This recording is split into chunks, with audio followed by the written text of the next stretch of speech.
उनको शर्म करनी चाहिए। दिल्ली का रास्ता, भाजपा का रास्ता उन्होंने खोला, तो उनको तो कम से कम शर्म आनी चाहिए। नेशनल कॉन्फ्रेंस ने तो 98 में खोला था, इसने तो अभी भी आज भी उनके साथ ही है। मेरा मुंह ना ज़्यादा खुलवाएं, क्योंकि बहन है इसलिए हम लिहाज करें। अच्छा, क्योंकि जिस तरह से राजौरी या अनंतनाग सीट का ये पोलिंग डिले हुआ, उन्होंने कहा कि शायद ये चाहते हैं कि महबूबा मुफ्ती पार्लियामेंट में न जाए। मैं क्यों चाहूँगा वो जाए? ये क्या मैं बेवकूफ़ हूँ? मैं तो इसीलिए लड़ रहा हूँ कि उसको वहाँ वो ना पहुँचे। क्यों? मक्कार सबसे बड़ी वो है। ये दोनों जमातें मक्कारों की जमातें हैं, ये कातिल हैं यहाँ की, इन्होंने बच्चों का कत्ल किया है। तो मैं क्यों चाहूँगा? मेरी तो इसीलिए तो मैं लड़ रहा हूँ उनके खिलाफ। मेरी जमात जो लड़ रही है वो किस लिए लड़ रही है? अच्छा, मुझे बताइए, क्योंकि आप जो बातें कहते आ रहे थे पहले से, जब दफ़ा 370 मनसूख हुआ, उसके बाद अब इस इलेक्शन में देखा जा रहा है कि चाहे एनसी हो, पीडीपी हो, वो कह रहे हैं लोगों के पास जा रहे हैं विकार के लिए लड़ेंगे।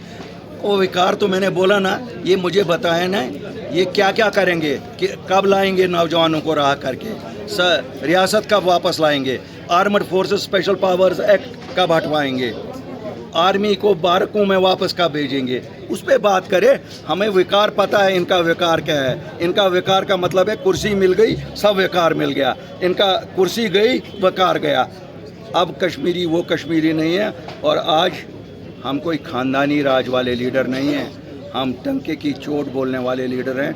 इन्होंने ही विकार और इज़्ज़त जम्मू कश्मीर के लोगों की ख़त्म की, इन दो ख़ानदानों ने। अच्छा, आपने अपनी तकरीर में कहा कि अगर ये लोग पावर में होते हैं तब सेंटर इनके लिए अच्छा है, और जब इक़्तिदार में नहीं होते हैं तो सेंटर की बुराई करते हैं। आप देख लो, आज तक तो यही रिवायत रही है। क्यों?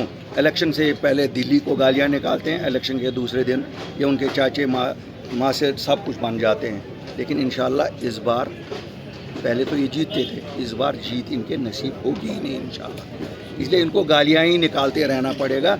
ये फ़िलहाल सीखें और गालियाँ निकालना। लास्ट सवाल, अपनी पार्टी जिस तरह से कैंपेनिंग कर रही है, कहाँ देखते हैं आप, क्या नताइज आप एक्सपेक्ट? देखो, अल्लाह के हाथ में 4 साल की जमात, इतना हजूम आपने देखा जावेद साहब को देखने के लिए, जावेद साहब के फॉलोअर्स यहाँ आए, इससे बड़ी बात क्या? हमारी बात इन तक पहुँची, यही बड़ी बात है। बाकी जीत और हार तो अल्लाह के हाथ में है। क्योंकि मरकज़ कह रहा था कि जम्मू कश्मीर में नॉर्मल से आई, लेकिन जिस तरह से राजौरी पूंछ में, भैया ये एक आध तो चलता ही रहेगा। नॉर्मल सी है ये महबूबा जी को नॉर्मल सी दिखती नहीं है, हम सब के लिए नॉर्मल सी है।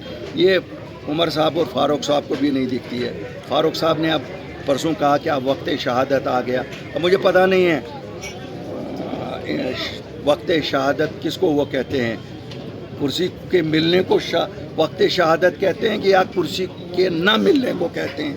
तो अब उनसे ही सवाल करना पड़ेगा, शहादत किसको वो कहते हैं। मेरी नज़र में तो जो ईमान पे, इस्लाम के रास्ते पे